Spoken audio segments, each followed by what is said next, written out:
There's no censorship. I'm Dan Wootton. This is Outspoken Live episode number 160.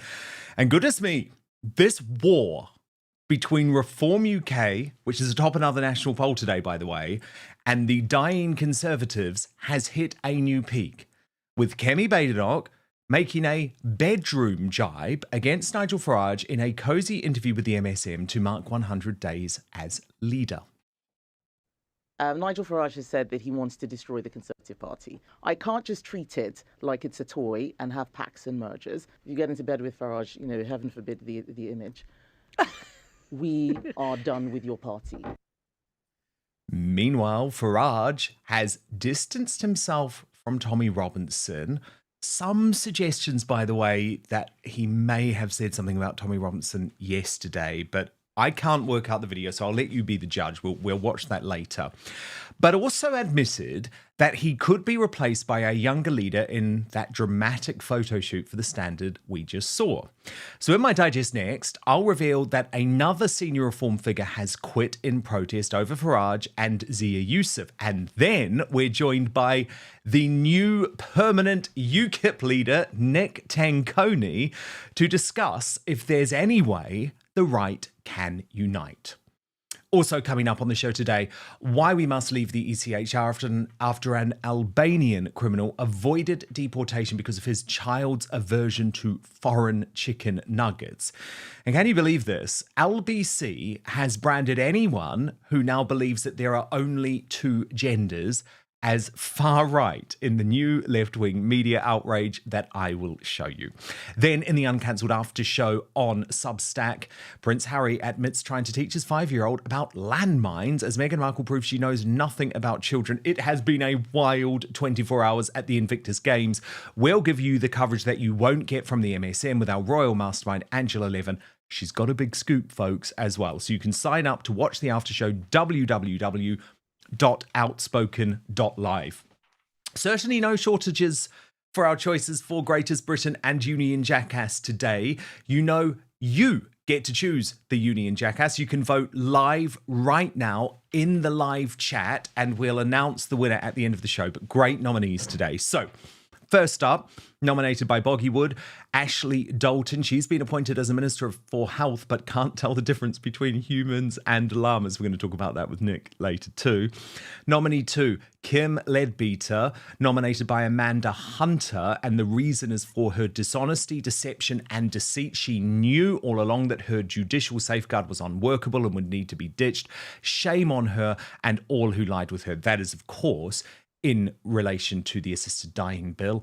And nominee 3, Peter Mandelson, nominated by Josephine Jarrow, and the reason is that the most degenerate man in Britain has now been appointed as the King's ambassador to the US.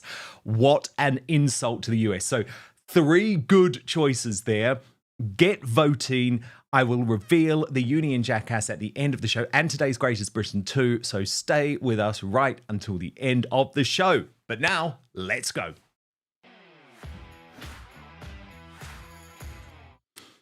So Nigel Farage is loving life at the moment, but does he risk alienating his base after another shock Reform UK boss resigned today? Nigel certainly doesn't seem worried, this afternoon at least, as he celebrated Reform reaching another membership milestone and vowing to next come for Labour as the country's biggest political party.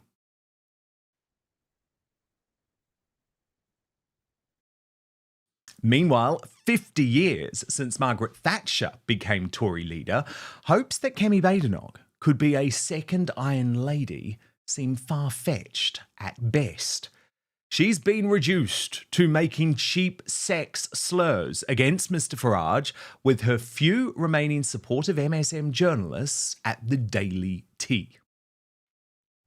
Nigel Farage has said that he wants to destroy the Conservative Party. I can't just treat it like it's a toy and have pacts and mergers. If you get into bed with Farage, you know, heaven forbid the image.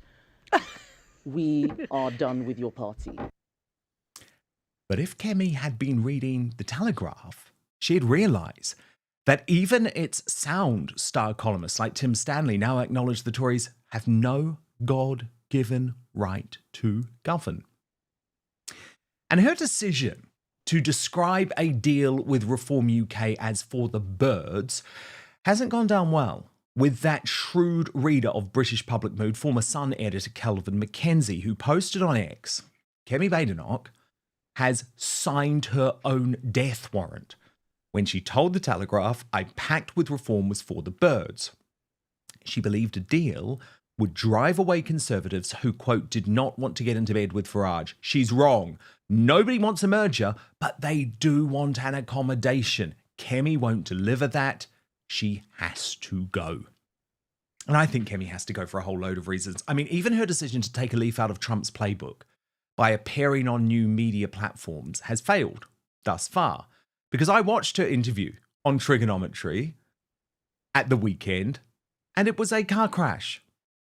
So look, I am going to invite Ms. Badenoch to Outspoken, and then let's see if she is really prepared to get down and dirty in the independent media space. I'm doubtful she'll show, but she should. Because at the moment, Reform are making all the running on social media, like this from its MP, James McMurdoch. Right, I haven't done this before, but I want to show you my reaction to something because it's absolutely killed me. So one of the guys from the team's just come in and said, oh, Kemi Badenoch's just come out with a brand new book. Have you seen it? I said, no, pass it to me, pass it to me. So he's passed it to me. Here it is. I flicked through it. It's completely blank. So I thought that was, you know, there's a lot of talent in the team. There's a lot of good spirits. I mean, we've got a hell of a job to do, and 2029 seems like forever away. But there's a lot of good humour as well with the effort and with the desire to improve the country. So I love that. I thought I'd share my reaction. Anyway, have a great day, and if you aren't already, please like and follow. Cheers. Bye. So look, they're having fun. They're having fun. And actually, that's the sort of stunt that Kemi Badenoch should be pulling. And the public opinion is clear. YouGov shows Reform polling its highest ever today, prompting calls for the Tories to stand down in all working class areas. Look at that. Reform up 1 to 26, Labour down, Labour up 1 to 25, and the Conservatives on 21. But there is a but. There is a but. Today saw Reform hit by another resignation of a grassroots star, Joe Brest, the chairman for South Derbyshire, over the professionalisation of the party. Watch. My name is Job West, and I'm the Reform UK chairman for South Derbyshire, and I'm going to resign my position. I'm going to do so because I do not have confidence in the leadership of Nigel Farage or the chairmanship of Zia Yusuf. I don't think either one of them really understands what Reform UK means to an awful lot of people. People like myself hoped that Reform UK would be a grassroots, people-led party, from the bottom up. But as the months have gone by, I can see that this professionalisation drive really means that Nigel and Zia seem to be intent on turning Reform UK into Conservative Party 2.0. The professionalisation of the party is, as far as I'm concerned, the Toryisation of the party. And then another video today, and I want you to be the judge about this because I actually struggle to believe Nigel has said what he is being accused of. But this is a video of Nigel Farage purported to be in London yesterday, where he was asked about Tommy Robinson's imprisonment, and according to onlookers, said, "I hope he rots." Now, I'm not sure. I've watched the video. I think it's possible that he said it's wrong, but I want to show it to you so you can be the judge. So let's take a look at this now.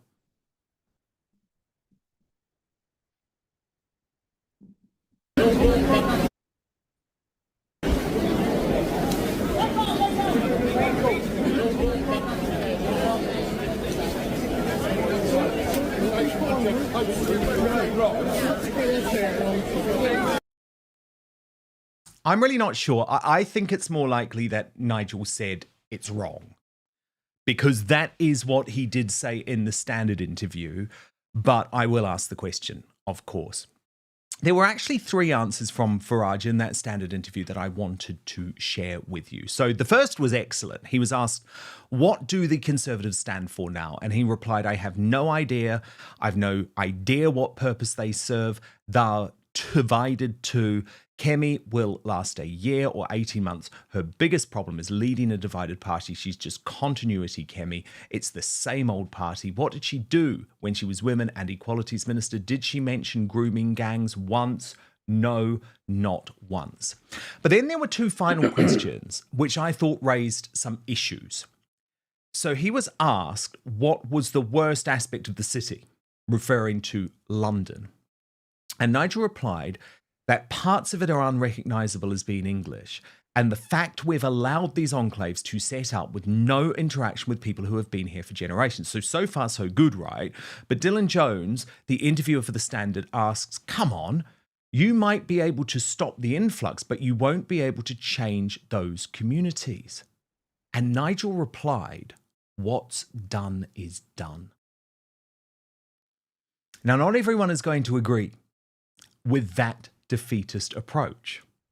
So on that note, let me bring in UKIP's new leader, Nick Tenconi, for today's uncancelled interview.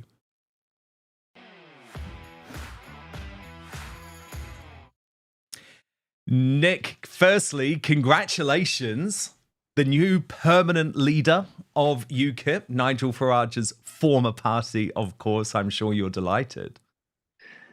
Hi, Dan. As always, thank you so much for having me on. I am absolutely delighted. I am truly, truly blessed to be in this position. What a journey it's been over the last 4 years. And here we are. We're taking our country back. And I'm glad you just mentioned about Nigel's tweet, which I believe was yesterday. What's done is done.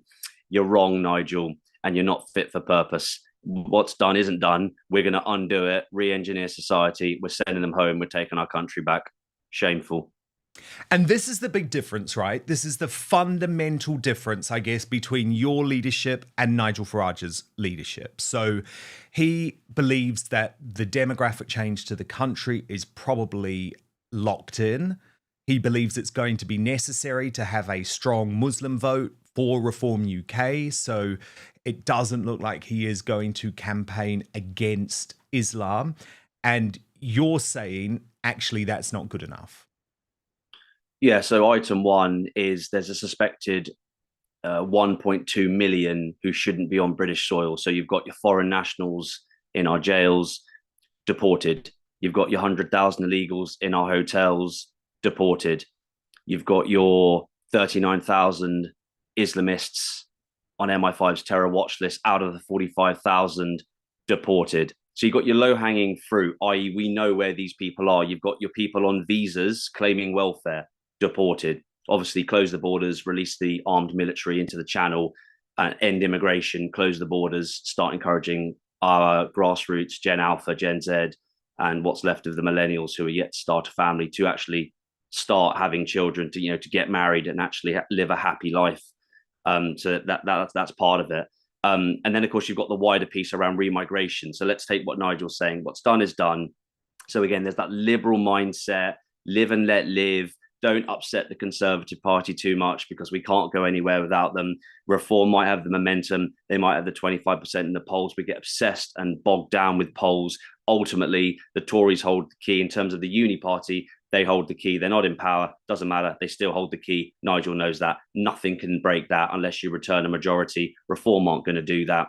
So we've got this liberal, continual, never-ending appeasement and complacency.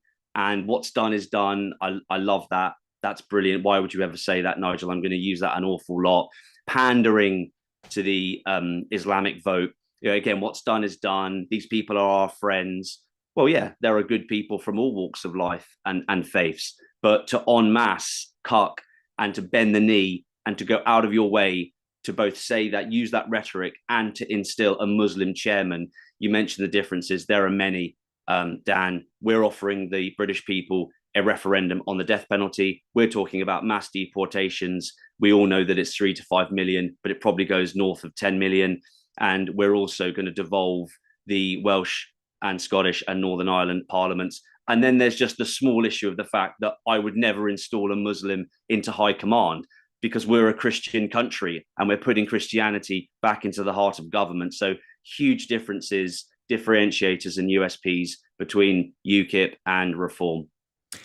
So you've seen in my digest Joe Rest, the chairman for South Derbyshire, quitting Reform UK. Is he the type of bloke that you would say, come on over, join UKIP? Yeah, certainly. So in the case of Joe, let's travel back 7 months-ish when I'm from deputy leader to interim leader. Reform would behave how Reform behaves, which is to essentially get rid of people. Now, we don't know that these people are any good. Let's be frank. We don't know that the people they're getting rid of are any good. We are standing 650 candidates at UKIP. That's happening. It's happening now. Our candidate list is growing. But you've got to pass vetting and you have to be suitable. But these people who take to camera, and this is so important, like Joe, who have taken to camera last night, I saw it. These are your foot soldiers. These are your chairmen or your branch chair. I want to come on to speak about that in a minute. It's a separate point. But they're taking, whilst you rise and you've got your 25% in the infamous polls, etc., that may or may not mean something, you've got them taking to camera en masse. Seems like every month this happens, denouncing the party, calling the party out and saying no. And there's consistency across all of the complainants. There's consistency. It's to do with the professionalization lie. It's to do with the democratization or lack thereof piece. It's to do with the Toryization of Reform. It's to do with flip-flopping. It's to do with the complacency and the appeasement and the buckling and the flip-flopping. So it's not like there are constantly different forms or anything vitriolic.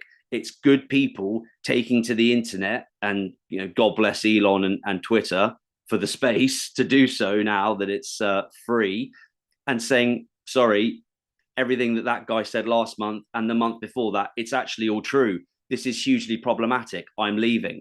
So going back 7 or 8 months, I would then contact these people and I would say, look, have you seen our policies? Have you seen our graphics? Have you seen my X, my Insta, whatever you're after? Have you actually looked into UKIP?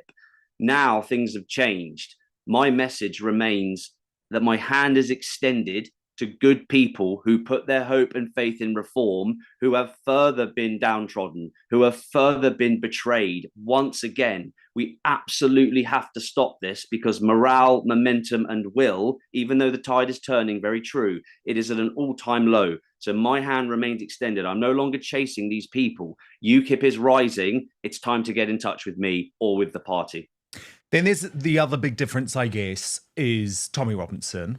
Although there's also a split within Reform UK over this, with Rupert Lowe speaking positively about Tommy Robinson, even in mainstream media interviews now. And Rupert is definitely taking, I guess, a more aggressive position. I mean, look at this post from him on X yesterday with that shot of Whitechapel Station and saying, this is London, the station name should be in English and English only. And it feels like he is Elon Musk's choice. So where do you stand on this split between Rupert Lowe and Nigel Farage? And for example, would you consider some sort of deal if Rupert Lowe was Reform UK leader, and if Rupert Lowe was saying, actually, Tommy Robinson supporters are welcome in the party? So what I definitely understand about Rupert and all of the Rupert Lowes of the world is that my understanding is that they're very, very rich, potentially multimillionaire, I don't know, very rich men who dress the same, look the same, and speak the same. Britain has been betrayed so very badly for so many decades. It's time for something new. I'm not going to use words like fresh, different. It's time for something new, something we haven't had before, something that would make Margaret Thatcher look weak and incompetent. We need something radical, brand new. And when I hear Rupert speak, you mentioned about Tommy's, about the support for Tommy and the fractures within Reform. It's just a mess. It's an absolute mess. There are no fractures at UKIP. Problems are going to come up. Of course they do. We'll deal with them. But there are no fractures. It's about ideology and it's about vision from high command. And that vision and that ideology from high command, which is Zia Yusuf and Nigel Farage, that's not going anywhere ever. So the predicate is then, well, what if it were to change? If it were to change, I say this: no mercy, no diplomacy, and no surrender shown to anyone in high command on the right. They're nowhere near where we are on the right. No mercy, no diplomacy, and no surrender shown to both the establishment and those who are trying to become part of the establishment. Any sign of flip-flopping, any sign of appeasement, any sign of coalescing, any sign of renegading, anything which isn't radical. We are taking our country back from the traitors who have destroyed Britain over countless decades. Absolutely nothing else will do. So let's say Rupert goes in. It's never going to happen, but let's discuss it. Okay, does it change anything? Well, if reform become utterly radical and they promise to deliver justice back to the British people, then I guess if Rupert is instilled as leader, then there's a conversation to be had. And I'm happy to talk about what I deem to be what is unifying the right and the efforts that I'm taking to do that. Whereas reform showed last summer no mercy whatsoever to the British public and to good blue-blooded Conservatives who didn't deserve to be unseated. Of course, it's the official party line. Okay. Those conversations can happen. And what about conversations with Tommy Robinson? Is there any possibility of him joining UKIP? Yeah, certainly. So that part is far easier to explain, but it's important to embellish when it comes to reform so voters know where they stand. With Tommy, it takes 10 seconds. The hand is extended to Tommy. He is welcome to join the party. I want him to stand in 2029. Tommy Robinson is a hero. Under a UKIP government, he would be knighted for the journalistic work, activist work that he's done in exposing the paedophile Pakistani grooming gangs. He's a hero. He'd get a knighthood. And we want him to jump on the team for the big win. And do you know if he wants it? Does he want it? Is he considering it? So that's a separate conversation, which is again very easy to explain. I've done all the necessary diligence and put all the necessary work in to say thank you to him first of all. Obviously, I've not yet met him, but made sure he understands there's an awful lot of love and harmony there, and it's totally understood that he wants to focus on his media career as an activist and as a journalist, going forward. And I respect that entirely. Okay, good. That is very clear. Breaking right now, anti-white racism in the UK has today become legalized. That is my summation after this extraordinary story where the Chelsea star, the Australian Sam Kerr, has been cleared in court of calling a police officer effing stupid and white because it wasn't considered racist. Now, you just swap white with any other ethnic group and tell me that person would not be behind bars right now? Yeah, right. But this is the breaking story as written by the Daily Mail. Sam Kerr has been cleared of racially aggravated harassment against PC Stephen Lovell at Twickenham Police Station. The 31-year-old Australian football star was filmed drunkenly calling PC Lovell effing stupid and white in the early hours of January the 30th, 2023. The court heard how Kerr and her now fiancé, Christy Mewers, who is also a footballer for West Ham and the USA, believe they had been kidnapped by a taxi driver after a night out culminated in Mewers kicking out the taxi window in a bid to escape the vehicle. The driver reportedly told police that the two footballers had refused to cover the cost of the cleanup and damages. At the police station, Kerr was alleged to have become abusive and insulting towards PC Lovell.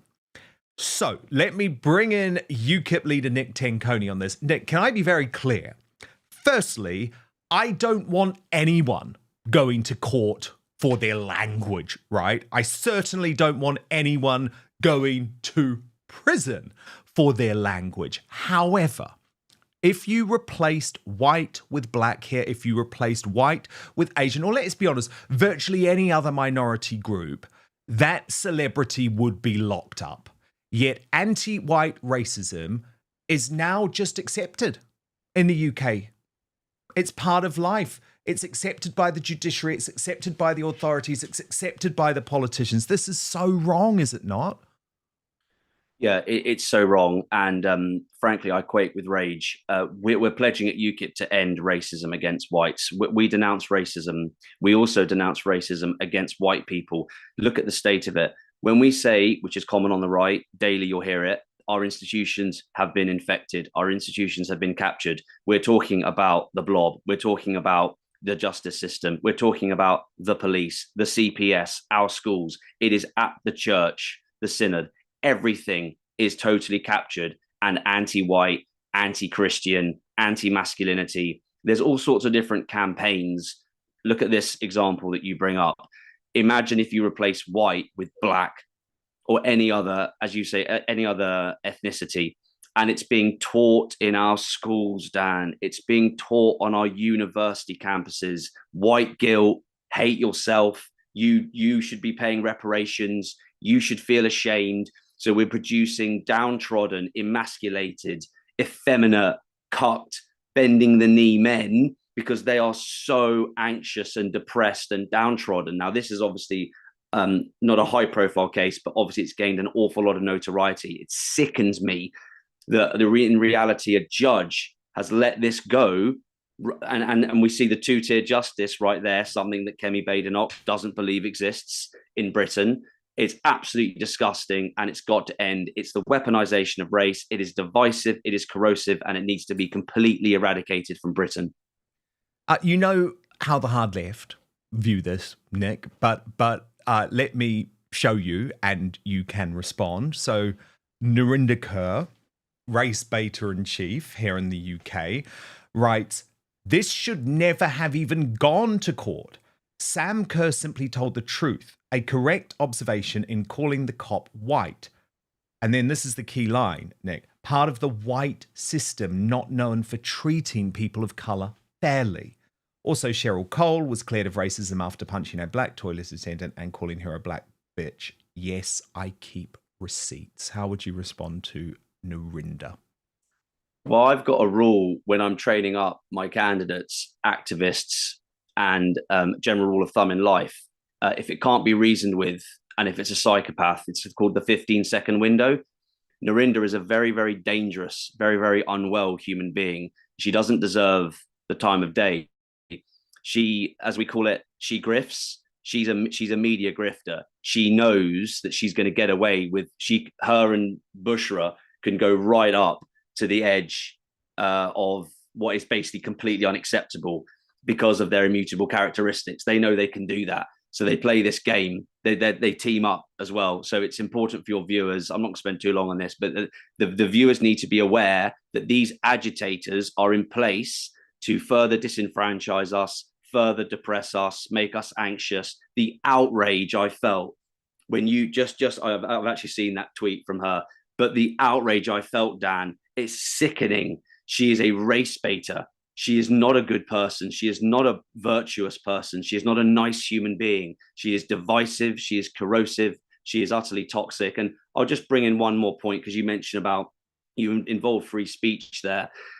We have got to end the freedom of consequence environment that has been brought about. This freedom of consequence environment. Of course, there should be consequences for your actions, but it needs to be sensible, it needs to be common sense, and it needs to be fair. So I would say to your viewers, please make sure that you view individuals like Narinder as very, very unwell people. And you can't argue with psychopaths. Give them 15 seconds. And when it behaves like that, just walk away from it. The country is mad in so many ways, Nick, not just in our courts, but also because of the ECHR. I wanted to share with you the story, which you probably have seen from the Daily Telegraph. I mean, the headline, honestly, you would think this was April Fool's Day. Albanian criminals' deportation halted over son's distaste for chicken nuggets. No, this is a real story. The Daily Telegraph reports an Albanian criminal was allowed to stay in Britain partly because his son will not eat foreign chicken nuggets. An immigration tribunal ruled that it would be unduly harsh for the 10-year-old boy to be forced to move to Albania with his father owing to his sensitivity around food. And Nick, that was the sole example given to the court, but the judge decided to allow the father's appeal against discrimination as a breach of his right to family life under, you guessed it, the ECHR, the European Convention on Human Rights. Nuts. Yeah, we're sending them home. We're sending them home. In a first past the post system, in a secular liberal democracy, if you are not a majority in parliament, you're not writing the laws, you're not changing anything. I need 1 year in power, Dan. 1 year. For day one, you've seen what Trump's done, and you've seen the sanctions now Trump's put on Starmer. It's all possible for your viewers. It's all possible. We're just so downtrodden, we can't see the wood from the trees. We're sending them home. That's, again, that story, it's so outrageous and egregious. It's time to start converting that outrage and into the understanding that brings about the action, which is if you're not backing a political war machine, a political party in Britain, and that party then returns a majority, unless that dynamic occurs, you're going to be outraged. And you've got your think tanks and you've got your lobby groups and you've got your street movements and your culture movements. And they play such an important, blessed, wonderful role in for so many different reasons. But unless you're backing a political party and that party wins, you are not going to end the madness like what you just described there. UKIP government, that individual would be detained and deported. And not only that, but there would have to be an agreement with the government, the country that the individual's going to, that he was never allowed anywhere near his children ever again. There's two different points to this story here. And I mean, this madness, Nick, takes place every single day. There are thousands of these decisions made. But how do you unpick, Nick, a system? I mean, I call it the civil service. Other people call it the deep state. I genuinely believe now these people are working against us. They hate us. And it's a really serious charge, but it's true. They work for globalist organizations and they intend to effectively end the United Kingdom as a sovereign state. So how do you unpick that? I mean, is it necessary, for example, to fire every civil servant and say they will all be politically appointed, for example, more of an American system? Yeah, certainly. So I'm happy to talk through the breakdown. I just want to add something. Please. You mentioned something very important, Dan. There are for people like you and I, we know about these stories, these outrageous stories where the individual isn't deported. There was another story when I said that the father shouldn't be allowed near his children again. There's another story. A Pakistani man has been found guilty of paedophilia. It's an incredibly egregious story. And he's not being deported because the judge doesn't think that his children should be apart. They shouldn't be apart from the father. So that's what I meant on the last bit. Certainly with the Albanian criminal deported, family deported, but also in the case of the other story, which you may or may not come on to cover, just to clarify. In terms of the breakdown and what this looks like, let me once again reference Trump. So in one breath, the British public says there's nothing we can do. It's game over. We feel absolutely awful, forever, permanent. We're destitute. In the next breath, oh, look at what Trump's doing. Look at what various different governments do. When we like what we hear and we like what people are seeing and our governors and our elected officials are doing, it's possible. So which one is it? The answer is it's possible. Now, is there a supranational, tyrannical, globalist, communist-inspired globalist agenda? Yes, there is. That takes 5 seconds to tell. It's very true. Can we do anything about it? Absolutely, we can. You mentioned the civil service. It's not just the civil service. There is a list. If you do the org chart, FBI style, you've got the Synod, which is your Church of England, which is canon law, which controls the rules and regs, even in the Catholic Church in the United Kingdom. You've also got the Home Office. You've also got the Department for Education. You've also got the Civil Service. You've also got, and the list goes on and on and on. Once an executive is in place in a prime ministerial first past the post system, you and your cabinet have an enormous amount of power to start handing out the executive orders, which we see Trump doing in the US. It doesn't matter that they've got a presidential system. We have the power to do that. So let me reassure your audience, the power is there to do that. Then item 2 is that, of course, we're not taking any prisoners, which is the last bit of your question. You know, what do you do? Do you start firing people? Absolutely. It's going to be a hands-on deck call to action when we are in government to not only remove these people, but also have them on trial. All of those medical professionals involved in prescribing puberty blockers to under 18-year-olds, all those ministers and police, detectives, mayors, councillors who are involved in covering up the grooming gangs. So let me be very clear to you in the audience. It's not just, is it possible? Yes, it's possible. Can you do it? Yes, you can. How do you do it? With the iron fist. And then lastly, it's justice to the British people and reparations in the case of the rape genocide of native white girls by paedophile Pakistani grooming gang mafias. It's really important to get that point across. Of course it can be done. The madness in the United Kingdom, though, especially under this socialist Labour government, seems to have its tentacles in every aspect of life. And I think the Sun's front page today sums that up best. We are now the laughing stock of the world, and I am not exaggerating, because we have a health minister, an ultra woke-topian fool called Ashley Dalton, who believes that humans can identify as llama. I'm not joking. This is how the Sun put it. Sir Keir Starmer's new health minister has been blasted for absurd comments that people can identify as a llama. Ashley Dalton has also said she doesn't believe in gendered toilets, argues women can have a willy, and described Brexit voters as short-sighted and stupid. Her past comments were unearthed on social media as she took over from WhatsApp scandal MP Andrew Gwynn. At the weekend, Ms Dalton's new boss at Labour Wes Streeting blasted the NHS for still harbouring woke views and warned it to get back to basics. So, ultra woke Ms Dalton, right? She was once asked if humans can seriously identify as llama. And she replied yes, and added that they should be treated with dignity and respect. Well, good on Lee Anderson, the chief whip of Reform UK, who decided to raise this issue in the manner it was deserved to be raised with the Health Secretary Wes Streeting in Parliament this afternoon. Thank you, Mr Speaker. Now, the new Health Minister has stated that it's okay for a human being to present as a llama. So what I want to know is, if I have a family member who presents as a llama, suddenly becomes ill in the middle of the night, do they send for a doctor, a vet, or a straitjacket?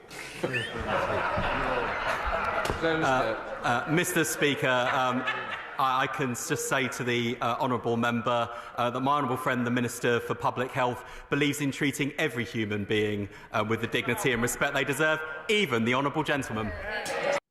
Nick Tenconi, leader of UKIP, we are a laughing stock. Yes, we are, Dan. What a day to come on your show. I'm very, very mad stories. I'm very, very agitated. You know, we're taking our country back, and I've got the Teflon shoulders. We're taking our country back. But so you've got the new health minister, Ashley Dalton, and it turns out that she's insane. So she needs to be arrested and sectioned, right, for what she's saying. In a cabinet position, she needs to be arrested and sectioned. So let's give the British public what they want. She's insane, and she's got a ministerial position. Correct. Correct. This is hugely problematic. And Starmer had over 400 MPs, right? And he picked her. So this is on him. He is also insane. Well, as ever, you ask all the right, good questions. Going back to what you said previously about they hate us, you know, how are we going to save Britain? Obviously, it's a much longer conversation than just one segment, but they do hate us.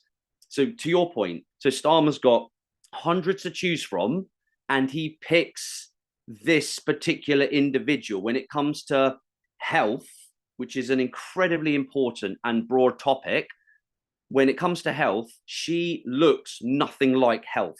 She looks nothing like health. That's problem number one. Problem number 2 is she's insane. Problem number 3 is why would the PM, leader of Labour, Keir Starmer, why would he appoint her when he could have just as easily? It's to wind us up. Genuinely, I think, Dan, it is so very easy to help the British public out with their mental health, especially those on the right, and to alleviate some of the anxiety, concerns, and depressions. They're doing it on purpose. They're doing it to cause outrage. There's no other explanation. Well, indeed. And this social engineering is also spreading through the mainstream media, who are just as culpable, as you know. And one of my jobs, I feel, is to call out this madness to try and turn people off. And that means sometimes showing the most insane moments. And LBC, which is so tragic. I mean, the fall of LBC is a great media tragedy. This used to be the station of the working classes. This used to be the station of the black cab driver. It's now the station of the insane woke brigade. There's a particularly awful woman who hosts at the weekend called Natasha Devon. And she has now decided that if you believe in 2 genders, you are far right. Watch this and I'll get you to react off the back. In the textbook, and one of them was male and the other one was female. But Aaron, when you do science, as you know, when you get to A-level, you learn that some of the things you learned at GCSE weren't true, or you were taught it in a reductive way. When you get to degree, you learn that some of the things that you learn at A-level were reductive or not quite true. We can argue about whether non-binary people are legitimate. I happen to think that they are. But how does it affect your life, their existence? How does it negatively affect you?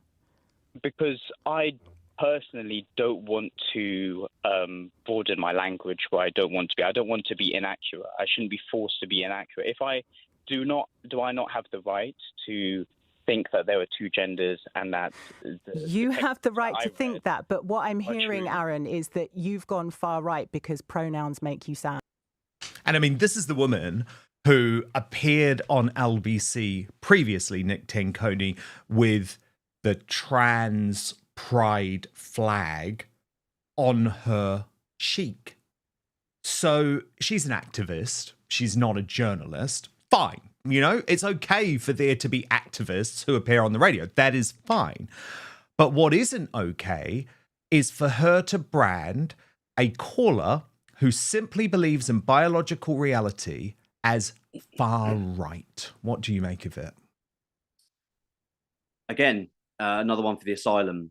So you've been very kind and you've said she's an activist and not a journalist. It's a very clever line, which I've always been quite inspired by, because it helps with our mindset and our thinking on the right. In the age of psychological warfare and far left totalitarian propaganda, it's actually very difficult. The communists are very clever. It's actually very difficult, especially if you're boomer conservative raised, liberal mindset, live and let live. It's lamb to the slaughter territory. So I do appreciate that. There's the weaponization. You said that she's an activist. It helps us understand it. Let's actually just call it what it is. She's nuts, and she's deliberately agitating. There are 2 genders: male XY and female XX. Let's hope I've got that right, because I always get them confused. There's 2. And she's now saying, not only is that not true, but you are far right, i.e. a neo-Nazi, pretty much, for having common sense belief. So actually, we live in an extraordinarily fascinating and wonderful time if we seize the opportunity. We are living and breathing like potentially no other time in history because of social media. The communists get to work on making sure that we doubt ourselves and that we hate ourselves. Now, once you understand something, you can control it, you can change it, you can manipulate it, you can do something with it. That's the key point here. I refuse to let the outrage win. Let's look at how psychotic she is and what she's saying and what we can do to better ourselves for it. What about the label thing, though, Nick? How do you deal with that? Because we're now in a world where the mainstream media are going to declare everyone who votes for the AfD in Germany, right, as far right. Now, they don't label Reform UK as far right. Well, most don't anyway, but they would certainly brand you far right, Tory Robinson far right. You know, how do we deal with this far right label? Like, is it necessary to almost reclaim it, or do you just say it's rubbish, we don't give a damn what you call us? How? Because this label is now used by the mainstream media, and the idea is to try and freak ordinary people out. So there will be lots of ordinary people who agree with everything you say, but are too scared of being called far right because of the connotations that still holds. Yeah, so you've that's a huge topic to me. I'll try and answer it as best I can because I don't want to miss anything out. So a lot of people contact me saying, Nick, you're wrong. Start embracing the title. So to your main point, a lot of people contact me saying, embrace it. Absolutely not. I will never be called far right. I will never endorse it ever, because it's not my ideology. And now I'm leader of a national party. Vision and ideology comes first for the party. That's what you have to be held to account on. I am not far right, and I'll never be called it. Let's delve into what you said. What do we do about it? When we were at school, Dan, and we were called names, that's bullying.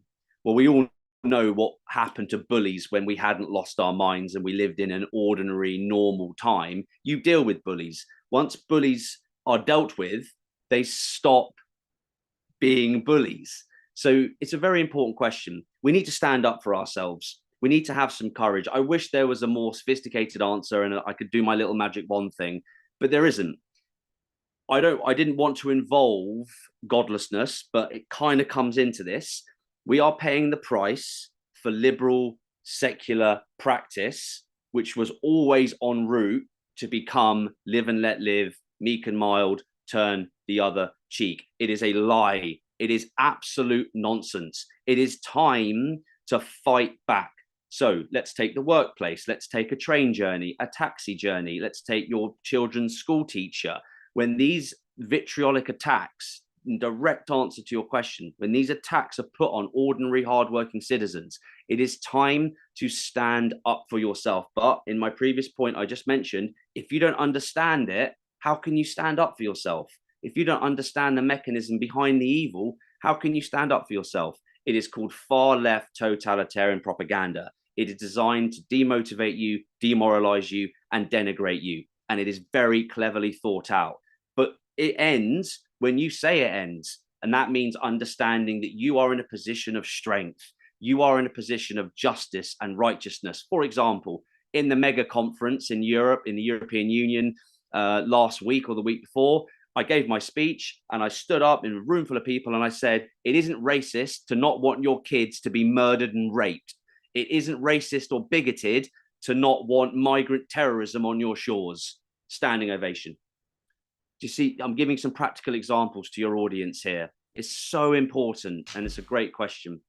A lot to unpack. Indeed it is. And I think you did unpack it very, very well. But look, stand by, Nick Tenconi, because in just 1 minute, two big, interesting pieces of news. Firstly, is King Charles siding with the Labour Party? And if so, is this about to plunge the United Kingdom into a constitutional crisis? Lots of outrage on the right about this. Plus, Eamon Holmes has let loose on Meghan Markle. I'll show you what he had to say and get Nick's response in just 1 minute, so don't go anywhere. But first, attention, all the proud, the bold, and the beautifully bald. It's time to elevate your grooming game with the Manscaped Dome Shaver Plus.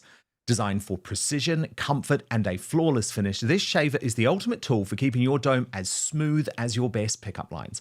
Whether you're maintaining a sleek style or embracing the shine with confidence, the Dome Shaver Plus has you covered. So head on over to manscaped.com and join the over 11 million men worldwide, including me, who trust Manscaped. You use the code Outspoken at checkout. You'll receive 20% off your entire order and free shipping. But let me tell you about the Dome Shaver Plus. This is an electric shaver that adapts to your head's contours for a smooth shave without the mess and hassle of traditional shaving. So 4 stainless steel skin-safe rotary blades reduce nicks and cuts to deliver a perfectly bald look without uneven hair patches. Now, if you're buying for your husband, husband or your boyfriend or your brother or your son. This is perfect because it has flex adjust technology, meaning that every blade stays perfectly close to his scalp for a precise finish. And the powerful 8,000 RPM motor delivers effortless shaving performance with less strokes and irritation. Plus, a long-lasting rechargeable battery has up to 60 minutes of runtime. When a charge is needed, you can save time with the 10-minute quick change option. Because the Dome Shaver Plus is waterproof, you can enjoy wet or dry operation too. And the Dome Shaver Plus is ergonomically designed to fit comfortably into your hand and effortlessly navigate every curve of your scalp. With a magnetic blade pad and hair chamber, cleanup is a breeze, making sure your Dome Shaver Plus stays fresh and ready to deliver a smooth shave every time you need it.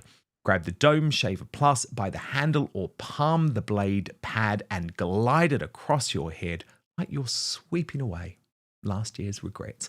So go to manscaped.com using the code Outspoken for free shipping and a whopping 20% discount on your entire order.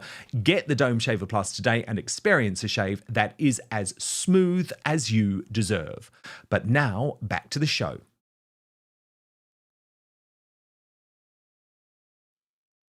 Breaking right now, Eamon Holmes has lashed out at Meghan Markle after her extraordinarily appalling appearance at the Invictus Games, where she decided to turn an event about wounded soldiers performing at the top of their performance levels into a performance for herself. Watch.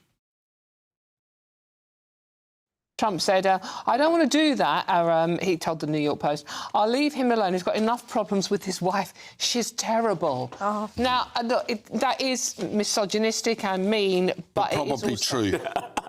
Yeah. I couldn't possibly look, you comment. know, all this nonsense, he's front of the papers today. I mean, if you just see these pictures here, this is so put on. This is so acted out. All this holding his hand, hugging him, acting devoted to him. Oh, God. You think it's fake? And of course, these pictures were taken at These pictures were taken in Vancouver at the Invictus Games, and Harry and Meghan were both there.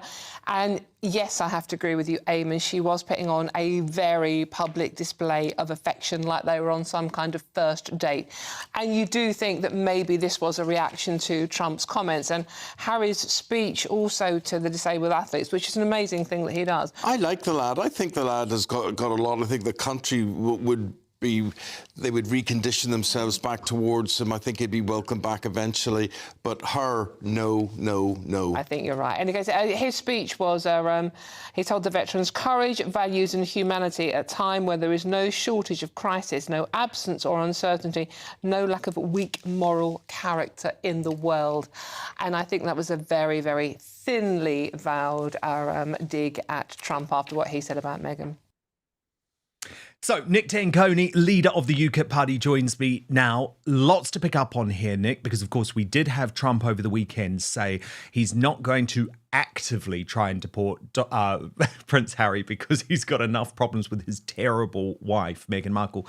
But what do you make of Eamon Holmes' claim that Prince Harry would be welcomed back to the UK? Because I actually don't agree, Nick. I think after the terrible things he put his late grandmother through, Queen Elizabeth II, in her dying days, I believe that relationship between Harry and the British public has been forever, I'd say forever smashed, to be honest. But Eamon is in the camp that actually if Harry were to divorce Meghan, come back cap in hand, actually the British people would accept him again. I think there's just one point first I'd like to address. The blonde lady who was sat on the left, as we saw it, what did Trump say? Because she said it was misogynistic. Do you know what Trump said? That she called it misogynistic. I thought that all he said is that he's got enough to deal with his wife, who's a terrible person. I agree. How is that misogynistic? It's a fact. Well, then I'll happily respond to the question. But first and foremost, we've got to end the I Hate Men campaign. How is that misogynistic? So I don't know who this lady is with the haircut and the glasses. I don't know. But how dare you call that misogynistic? Because you're undermining misogyny. Same way as if a man said something that was misandrous, which wasn't. You're undermining misandry as well, which is a scourge. Same as with misogyny. So that's the first thing. To Eamon's point, there is no question that he's right. I think, I'm not speaking for me, but I think the British public probably could be re-engineered back towards Harry, because A, they're like that, and some bizarre over sentimentality with regards to the royal family in context of Harry because of what happened to his mother. So I think I know why he said that. It's probably because it's going to happen. In terms of my 2 cents, I'm on record as saying this: both Harry and William have been gifted one of the most special, most privileged, lucky opportunities a person can have, not just in Britain, but on planet Earth. And he decided to essentially to shun all of that, and you're groomed from birth with regards to your responsibilities and the life you're choosing and everything that goes with it. He essentially said, no, I'm turning my back on this for someone who we can all agree has an agenda, who has no sense of propriety, who is just simply not fit for purpose in that context, because you know what you're getting involved in. It's a troublemaker, and I find that hugely problematic, and that's fairly unforgivable from my perspective on Harry. And you mentioned as well about his behaviour previously with regards to his grandmother, God rest her soul, passing. Yeah, I think it's completely unforgivable. I just went back to check, by the way, Trump's exact words, because I'm with you. I can't see anything misogynistic at all. All he said was in an interview with the New York Post when he was asked if he would deport Harry, if he'd throw him out of the country, he said, I don't want to do that. I'll leave him alone. He's got enough problems with his wife. She's terrible. And I think you're right. It's so critical that we don't get into a situation where simply stating a fact about a woman is described as misogyny. I mean, I was in the most extraordinary situation, Nick. You might remember when I was thrown under the bus by GB News and the off-communists. They claimed that I was misogynistic because I had described a woman as beautiful. So you're actually damned if you do and damned if you don't in this current climate, aren't you? Yeah, I'd certainly like to come back on this. Thank you so much for confirming what Trump, because I wasn't sure. So you've got whoever she is, primetime, GB News. She's probably a regular, pally, chummy with the She GB is Dawn News. Neeson. She hosts every weekend on GB News. Yeah. So she's comfy. She's got it comfy, and she dares call. And it's the way she said it. So she's there to talk about the story. She's a pundit, I presume. She's there to talk about the story. And again, I don't know her age, but again, that boomer conservative, high and mighty, virtue signaling madness. You've just got to slip it in there, haven't you? Well, obviously that's misogynistic. Hang on a minute. You're in a position of prominence. You're on a chat show. You're on a news channel. You don't get to say. Imagine if I had done that. Let's just say the genders were reversed, and I slipped in saying, "Oh, that's misandrist." It's completely undermining, and people should rightly say, "No, it's not. That's just you getting in your attack, which is disingenuous, which is of itself would have been misandrist." But she gets away with it, and no one calls it out. I think I'm really glad you brought that up. That's incredibly bad form, and that needs to be called out. I also wanted to discuss the other big royal political story of the day. And these extraordinary pictures, Nick, made it on the front page of the Times today, the Daily Telegraph, the Guardian. And there's two aspects to it, right? So the first is that, oh my goodness, and let's just be honest about it, Angela Rayner is so not fit to be Deputy Prime Minister of this country, given she shows up to a meeting with the King dressed ludicrously, dressed in embarrassing shoes. I mean, I'm not a fashion guy. I don't get fashion. I don't even know what the shoes are called. Mike Graham, I saw he posted saying, good to see Angela Rayner wearing bother boots to see the King. And Rael Braverman of Reform UK wrote, That's our deputy PM. It's a symbol of this country's decline. So that's the first thing. You've got her appearance and her clothing, which is the first thing. But I would argue, Nick, the more concerning development with this meeting is the fact that King Charles is clearly getting political here. He is hosting a political day with both the Prime Minister and the Deputy Prime Minister, Angela Rayner, who is, of course, responsible for housing. And we know that King Charles has liberal tendencies. We know that he has done everything possible to forge a really close relationship with Keir Starmer, including inviting Keir Starmer and his wife over for a sleepover at Windsor Castle before he became Prime Minister. And before I just get your response, Nick, I'll give you what sort of the political right are saying about this. Christopher Hope of GB News posted, "It is very unusual for the monarch, PM and his deputy to stage a visit together as Sir Keir Starmer and Angela Rayner did today with the King to a housing development in Cornwall. Normally political and royal matters are very separate, yet this week is housing week with government policy announcement on new homes all week, including one fronted by the PM himself. Today's visit leaves the impression that His Majesty the King endorses the government's policy on new homes and new towns, which both the Palace and Number 10 may not object to, but still presents a risk for the monarch." And then Alison Pearson posted, "Why is the King doing this? I can't remember his mother, our beloved late Queen, seeming to lend royal approval to any political party. Poor judgment."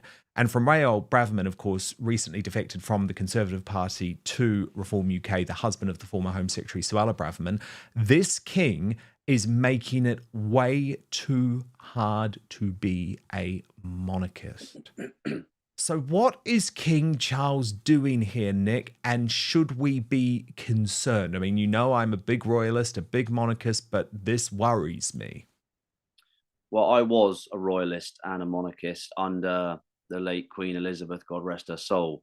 I am not a royalist under King Charles. And I have doubts about King Charles and his motivations now, in the context of affiliation and allegiance to supranational organizations, which are synonymous in my mind with supranational tyranny. I am deeply concerned about his message at Christmas, which was essentially I love all Muslims, and if you want the land, you can have it, and please don't hurt us, and we'll happily accept dhimmi status, and here's the jizya to go with it. I relinquish our green and pleasant land to the caliphate. It's basically what it was. We all saw it. So I've seen enough now from Charles to know that he's compromised.